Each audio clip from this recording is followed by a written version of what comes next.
থেকে স্বাগতম। অ্যাকচুয়ালি যেটা জানতে চাচ্ছি সেটা হচ্ছে বাংলাদেশ জাতীয়তাবাদী দল বিএনপি এখন বাংলাদেশের সবচেয়ে মানে one of the best stakeholder, মানে তারাই এখন রাজনৈতিক পরিক্রমে ব্যস্ত। আসলে অনেকে সংস্কার নিয়ে কথা বলছেন, অনেকে নির্বাচনের একটি এক্সপেকটেশন করছেন। আসলে আপনি একজন বিএনপির আমি বলবো পরিশ্রমী একজন নেতা, সেই প্রেক্ষিতে দেশের বর্তমান অবস্থায় নির্বাচন কতটা জরুরি এবং নির্বাচনটা কখন হলে আপনাদের কাঙ্ক্ষিত যে একটি সরকার গঠনের উপলক্ষ সেটা পরিপূর্ণতা পাবে বলে মনে করেন? ধন্যবাদ।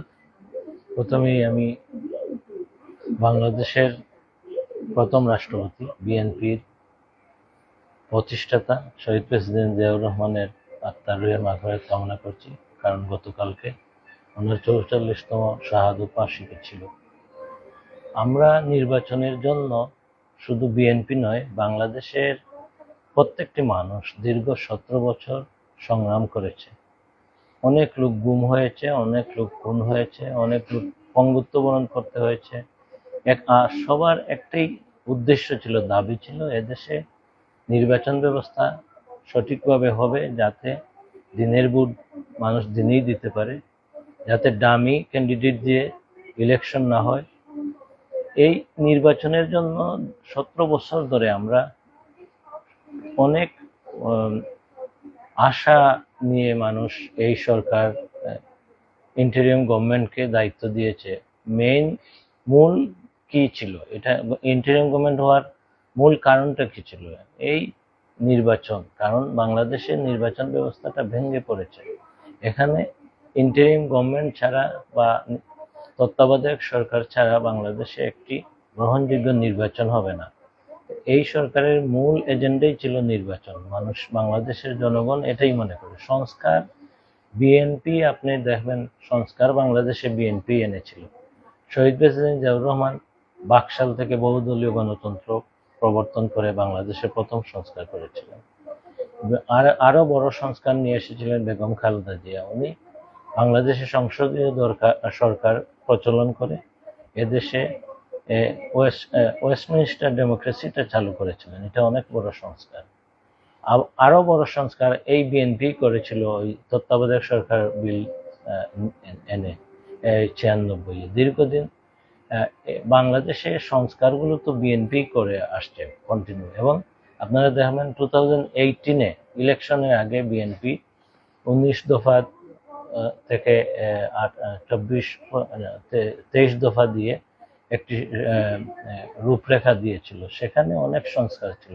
পরে আমাদের নেতা, বিএনপির ভারপ্রাপ্ত চেয়ারম্যান, কয়েক মাস এই 2 বছর আগে মনে হয়, 2 বছরের মতো আগে এই 27 দফা দিয়ে আবার বিভিন্ন সংস্কারের ইস্যু নিয়ে আসলেন।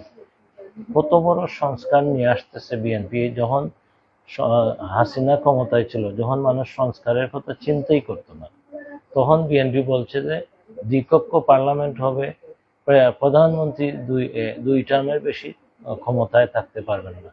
এটা কিন্তু অনেক বড় সংস্কার। এখন তো সংস্কার সবাই বলছে, তারা তো তখন সংস্কারের কথা চিন্তা করবে কি? তারা তো তখন ছাত্রলীগে চলে গিয়েছিল, তারা তখন আওয়ামী লীগে গিয়েছিল। তাই আমি মনে করি বাংলাদেশের প্রতিটি মানুষেরই এখন খুবই আশা নিয়ে বসে আছে। এই সরকার যত তাড়াতাড়ি সম্ভব ইলেকশন ঘোষণা করবে, ইলেকশনের একটা রূপরেখা দিবে, মানুষ ওটা সাদরে গ্রহণ করবে। এবং যেহেতু আমাদের নোবেল লরিয়েট, আমাদের অত্যন্ত শ্রদ্ধাভাজন ডক্টর ইউনূস সাহেব, উনি এই পথেই হাঁটবেন। এটা বাংলাদেশের মানুষের চাওয়া এবং পাওয়া, আমি এই মুহূর্তে মনে করি। শুধু বিএনপির নয়, বাংলাদেশের মানুষের চাওয়া এবং পাওয়া। শেষ প্রশ্ন ছিল যে 5ই আগস্টের পরে ফ্যাসিস্ট আওয়ামী ফ্যাসিস্টরা যেরকম চাঁদাবাজি, সন্ত্রাসী কর্মকাণ্ড করছে, বিএনপির কিছু কিছু নামধারী তারা বিভিন্ন জায়গায় চাঁদাবাজি করে, ইতিমধ্যে আপনারা জানেন। এদের বিরুদ্ধে আপনাদের হাইকমান্ড থেকে কোনো সাংগঠনিক ব্যবস্থা হবে কিনা, যেহেতু বিএনপির সুনাম রয়েছে? ধন্যবাদ। আপনি হয়তো দেখছেন বিএনপি কয়েক হাজার নেতাকর্মীর বিরুদ্ধে সাংগঠনিক অ্যাকশনে গিয়েছে। আমার জেলার এই সভাপতি স্বেচ্ছাসেবক দলের, সে তেমন কিছু করে নাই, জাস্ট একটা বিরোধ নিষ্পত্তিতে গিয়েছিল, এখানে তার বিরুদ্ধে অভিযোগ আসছিল, সাথে সাথে সংগঠন তার বিরুদ্ধে অ্যাকশনে চলে গেছে। এরকম শত শত নজির রয়েছে। বিএনপির স্থায়ী কমিটির সদস্য, যেটা আপনি বাংলাদেশে এনসিপি বলেন আর আওয়ামী লীগ বলেন আর জামাত শিবির বলেন, কোনো রাজনৈতিক দল এরকম সিদ্ধান্ত নেবে আমি চিন্তাই করতে পারবো না। আমাদের দলের স্থায়ী কমিটির সদস্য অত্যন্ত সজ্জন নেতা, সালাউদ্দিন সাহেবের মতন লোককে শোকজ করেছে। তো বিএনপি যেই মানে কোনো ধরনের চাঁদাবাজি দুষ্কর্মের সাথে লিপ্ত হবে, সাথে সাথে অ্যাকশনে যাবে। এবং আমাদের ভারপ্রাপ্ত চেয়ারম্যান সাহেব বারবার বলছেন, শুধু অ্যাকশন নয়, শুধু বিএনপি থেকে বহিষ্কার কিংবা বিএনপি থেকে শোকজ নয়, যদি আমাদের সরকার ক্ষমতায় যায় ওদের বিরুদ্ধে আমরা আইনানুগ ব্যবস্থা নেব। এর চাইতে বিএনপির আর কি ভূমিকা নেবে? বাংলাদেশে এরকম অতীতে যে বিভিন্ন সরকার ছিল, কেউ কি এরকম কোনো তার দলের বিরুদ্ধে, বরং আরো দলের পক্ষে সবসময় সাফাই গিয়েছে। যাই হোক, বিএনপি খুবই শক্ত অবস্থানে আছে সন্ত্রাসীদের বিরুদ্ধে, চাঁদাবাজদের বিরুদ্ধে। আমাদের সংগঠনের হোক বা যে কেউ হোক, সাথে সাথে তার বিরুদ্ধে অ্যাকশনে যাবে। এটা আমাদের দলের ভারপ্রাপ্ত চেয়ারম্যান এবং আমাদের নেত্রী সবার সিদ্ধান্ত।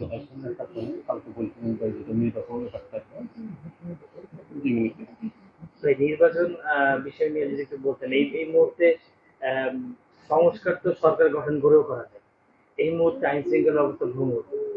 প্রতিটা দিনই আমরা গণমাধ্যমে মারামারি, সন্ত্রাসী কারণে মানুষ মরে যাচ্ছে, হানাহানির মাধ্যমে মানুষ মেরে ফেলছে। ইতিমধ্যে বর্তমান সরকার ইন্টারন্যাশনাল ইন্টারপোলের ওয়ান্টেড কিছু সন্ত্রাসী অ্যারেস্ট হয়েছে কিছুদিন আগে। আসলে নির্বাচন নিয়ে আপনি গুরুত্বপূর্ণ কোনো একটা মতামত দিতেন? আমি তো প্রথমেই বললাম, বাংলাদেশের মানুষ দীর্ঘ 17 বছর এই নির্বাচনের জন্যই যুদ্ধ করে গেছে, সংগ্রাম করে গিয়েছে। শেখ হাসিনার বিরুদ্ধে সংগ্রামের মূল উদ্দেশ্য কি ছিল? শেখ হাসিনা যদি নিরপেক্ষ নির্বাচন করত, তাহলে তো ওই আওয়ামী লীগ ক্ষমতায় যেত না, অন্য পার্টি যেত, কিন্তু মানুষকে ভোট থেকেই বঞ্চিত করে রাখেছিল। তারা চায় না কখনো নিরপেক্ষ নির্বাচন হতো, তারা জোরপূর্বক বারবার ক্ষমতায় থেকেছে ইলেকশন ছাড়া। তাই এই মুহূর্তে বাংলাদেশের মানুষের একটি চাওয়া পাওয়া, আমি বলছি পূর্বেও এখনো বলছি, নির্বাচন। কারণ এই নির্বাচনের জন্যই আমরা গুম হয়েছে আমাদের ভাই। এই নির্বাচনের জন্য এই যে আপনার জুলাই অগাস্টের যে হত্যা, নিয়ারলি 1800 থেকে 2000 ছাত্র জনতাকে হত্যা করেছে এই ফ্যাসিস্ট স্বৈরাচার সরকার। কারণ কি? এই নির্বাচন যদি হতো বাংলাদেশে, তাহলে তো এই ক্রাইসিসটা সৃষ্টি হতো না। তাই যত দ্রুত, যত তাড়াতাড়ি নির্বাচন হবে, ততই বাংলাদেশের এই ক্রাইসিস মুহূর্তটা শেষ হবে। আমরা তো ভাই কোনো ব্যবসা চাচ্ছি না, আমরা তো কোনো বিল্ডিং চাচ্ছি না, আমরা তো কোনো মার্কেট দখল করতে চাচ্ছি না, আমরা তো চাচ্ছি নির্বাচন। নির্বাচন তো এখানে মানুষের দাবি, বাংলাদেশের জনগণের দাবিতে নির্বাচন কেন দিবেন না? নির্বাচন যত তাড়াতাড়ি দিবেন, আমার মনে হয় সরকারের জন্য শুভ বুদ্ধি হবে এবং সরকারেরও জন্য ভালো হবে। এখানে একটি দল শুধু নির্বাচন চাচ্ছে না। আজ তো চ্যানেল 24-এ দেখছি, আরো কয়েকটা টিভিতে দেখছি, 51টা 50টার মতো রাজনৈতিক দল নির্বাচন চাচ্ছে। তাহলে নির্বাচন তো শুধু রাজনৈতিক দল নয়, এদেশের আপামর জনগণেরই দাবি নির্বাচন। এই নির্বাচনের জন্যই জুলাই অগাস্ট আন্দোলন হয়েছে এবং আমাদের লোকজন মৃত্যুবরণ করেছে, মাসাকার হয়েছে। এটা আমাদেরকে খুবই কষ্টদায়ক। যত তাড়াতাড়ি সম্ভব নির্বাচন এদেশের মানুষের দাবি ইন্টারিম গভর্নমেন্ট শুনবে এবং এটাই আমি মনে করি ইন্টারিম গভর্নমেন্টের জন্য খুব ভালো হবে।